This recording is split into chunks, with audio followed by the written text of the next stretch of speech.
थोड़े से चिकन के अंदर हम इतना लजीज हलीम बना सकते हैं।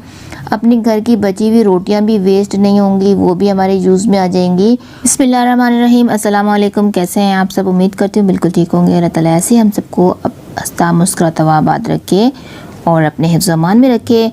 आज मैं आपके साथ हलीम की रेसिपी शेयर करूँगी। इस हलीम को हम अपने घर में बनाएंगे, बहुत ही मज़ेदार सा। किस तरीके से बनाएंगे अपने घर के मसालों के साथ, बहुत ही आसान सा तरीका शेयर करूँगी आपके साथ। तो बिना स्किप के मेरे साथ रहिएगा, वीडियो को एंड तक देखिएगा। तो आज हम ये हलीम बनाएंगे अपने घर की बची हुई रोटियों के साथ और थोड़े से चिकन के अंदर। इतना लजीज, इतना मज़ेदार हलीम बनेगा कि आप उंगलियां चाटते रह जाएंगे। तो शुरू करते हैं आज की इस मज़ेदार सी रेसिपी को। उससे पहले लाइक शेयर ज़रूर करिएगा, चैनल पर नए हैं तो सब्सक्राइब भी ज़रूर करते जाइएगा। तो यहाँ पर ये देखिए मैंने दालें ले ली हैं, 4 किस्म की मुझे दालें चाहिए। 2 टेबल स्पून मैंने दालें ली हैं। मूंग की दाल है 2 टेबल स्पून, चने की दाल है 2 टेबल स्पून, 2 टेबल स्पून है माश की दाल और 2 टेबल स्पून है मसूर की दाल है। तो इन सबको मैंने रात भर के लिए भिगो दिया था।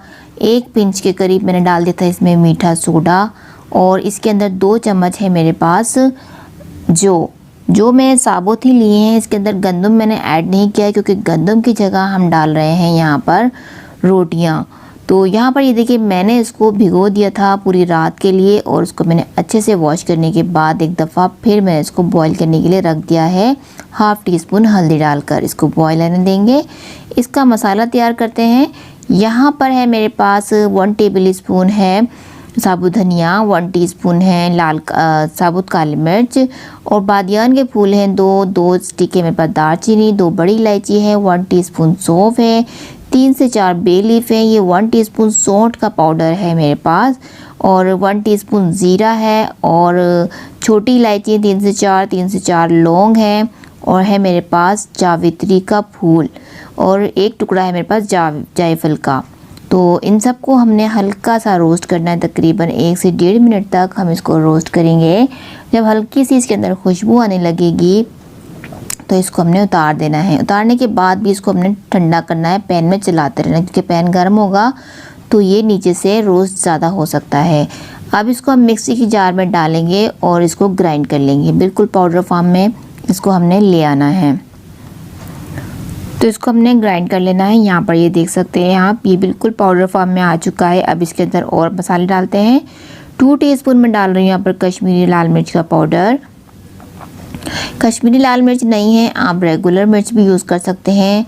2 छोटे चम्मच ही मैंने इसके अंदर नमक ऐड कर देने हैं और इसके साथ ही मैं डाल दूँगी 1 छोटा चम्मच हल्दी का। हल्दी हमने पहले भी डाल दी थी इसलिए यहाँ पर 1 छोटा चम्मच ही डालेंगे। यहाँ पर आधा छोटा चम्मच है मेरे पास टाटरी। ये थोड़ा सा अच्छा सा फ्लेवर और खटास देगी। अगर टाटरी नहीं है तो लेमन जूस आप ऐड कर सकते हैं। यहाँ पर ये देखिए मसाला हमारा तैयार हो चुका है हलीम का। अब ये मेरे पास रात की बची हुई 2 रोटियाँ, इनको मैंने चॉपर में ही चॉपराइज कर लिया था तो ये इस तरीके से हो गई हैं। अब जो दालें हैं हमारी वो उबल चुकी हैं। अब जब दालों में बॉईल आ जाएगा ना तो उसके बाद हमने अपनी ये रोटियां ऐड करनी हैं। अब इनको हमने मिक्स कर देना है और पकने के लिए छोड़ देना है। तकरीबन 15 मिनट के लिए इसको हमने पका लेना है। अब आ जाते हैं अपना कोरमा तैयार करते हैं। यहाँ पर एक कढ़ाई ले ली है, 1/2 कप ऑयल डाल दिया है और एक मैंने प्याज ले लिया था मीडियम साइज़ का, उसे स्लाइस में कट करके इसको हमने ब्राउन कर लेना है। अब डाल दिया है मैंने इसके साथ 1 टेबल स्पून भर के लहसुन अदरक का पेस्ट जब प्याज में कलर आ गया था। अब उसके बाद मैंने इसके अंदर डाल दिया है चिकन मैंने यहाँ पर तकरीबन ले लिया है 150 ग्राम, 200 ग्राम होगा मुश्किल से ही। तो इसके अंदर फिर मैंने डाल दिया है 2 हरी मिर्चों का पेस्ट बनाया था, तकरीबन 1 टीस्पून है, वो इसके अंदर मैंने ऐड कर दिया है और अब इसको हमने भून लेना है। अब जो हलीम का मसाला हमने बना लिया था वो मसाला इसके अंदर ऐड कर देंगे और इसकी खूब अच्छे से भुनाई कर लेंगे चिकन के साथ। तो अब इसके अंदर मैं थोड़ा सा पानी ऐड कर दूँगी, तकरीबन हाफ से 1 कप के करीब हमने पानी ऐड करना है इसमें। अब यहाँ पर देखिए पानी ऐड करने के बाद इसको हमने पकने के लिए छोड़ देना है 10 मिनट के लिए। 10 मिनट के लिए हमारा चिकन भी डन हो जाएगा और जो है पानी इसके अंदर डाला है वो भी ड्राई हो जाएगा। अब यहाँ पर आ जाते हैं अपने दालों की तरफ। दालें जो है हमारी काफ़ी अच्छे से मिक्सिंग हो चुकी है, रोटियाँ भी इसके अंदर काफ़ी अच्छे से मिक्स हो गई है और काफ़ी ही अच्छे से ये सॉफ्ट हो चुकी हैं। अब इसको हमने घोटा लगा लेना है। जल्दी है ज़्यादा तो आप इसको निकाल के ग्राइंडर में ग्राइंड भी कर सकते हैं और या तो फिर घोटा भी इसको लगा सकते हैं। तो मैं यहाँ पर लगा रही हूँ घोटा। यहाँ पर देखिए एक घोटा लगाने के बाद यहाँ पर इसका जो है टेक्सचर कुछ इस तरह का हो गया है, थोड़ी सी थिकनेस भी आ गई है और अभी भी दालें इसके अंदर बाकी हैं। तो अब इसको और मज़ीद पकाएंगे हम। तो यहाँ पर आ जाते हैं अपने कौरमे की तरफ। 10 मिनट हो चुके हैं इसको पकते हुए। चिकन जो है हमारा फुल डन हो चुका है। अब हमें क्या करना है, चिकन को अलग कर देना है और इस कौरमे को हमने क्या करना है, थोड़ा सा पानी और ड्राई करेंगे और इसको डाल देंगे अपनी दालों के अंदर।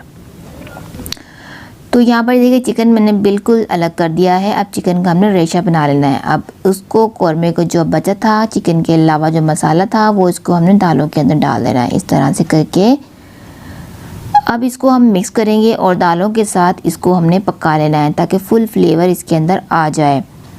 तो अब इसको मिक्स करेंगे और एक बार फिर से इसका हमने घोटा लगा लेना है। तकरीबन 2 से 3 दफ़ा इसके अंदर घोटा लगाएंगे तो दालें काफ़ी अच्छे से इसके अंदर मिक्स हो जाएंगी, एक जान हो जाएंगी और इसके अंदर लेस छोड़ देंगे। तो यहाँ पर आप देख सकते हैं कितना ये थिकनेस हो चुका है इसके अंदर। अब हम डाल देते हैं चिकन जो कि हमने अलग कर दिया था। उसको मैंने क्या करा है, इमाम दस्ते के अंदर कूट लिया है। कूटने से रेशा जो इसका बिल्कुल बारीक बारीक सा खुल चुका है। अब जब मैं इसके अंदर डाल दूँगी ना हलीम के अंदर, तो ये बिल्कुल अलग अलग होकर सारे में मिक्स हो जाएगा। तो इसको अब हमने फिर से एक दफ़ा घोटे की मदद से ही सारे में मिक्स कर देना है इस तरह से करके। तो इसका एक एक रेशा जो है पूरे हलीम के अंदर हमारा मिक्स हो गया, ये देखिए इस तरह से करके। तो बहुत ही मज़ेदार सा ये हलीम इस तरीके से बनता है। थोड़े से चिकन के अंदर हम इतना लजीज हलीम बना सकते हैं। अपने घर की बची हुई रोटियां भी वेस्ट नहीं होंगी, वो भी हमारे यूज़ में आ जाएंगी और सब मज़े लेकर इसको खाएंगे। तो हलीम जो हमारा फुल डन हो चुका है। अब इसको हम सर्व कर लेते हैं। तो अब इसको सर्व कीजिए चाट मसाले के साथ, ब्राउन प्याज और लेमन के साथ। तो ये मज़ेदार सा हलीम गरम गरम नान के साथ सर्व कीजिए। सब बहुत शौक से इसको एंजॉय करेंगे। तो उम्मीद करती हूँ आज की रेसिपी अच्छी लगी होगी। तो लाइक शेयर किए बिना मत जाइएगा। चैनल पर नए हैं, सब्सक्राइब नहीं किया है तो वो भी ज़रूर करिएगा। बराबर में दिए गए बेल के नोटिफिकेशन को ज़रूर प्रेस कर लिया करें और मुझे अपनी दुआ में ख़ुसूसन याद रखिएगा। मिलती हूँ नेक्स्ट वीडियो में। अल्लाह हाफिज़।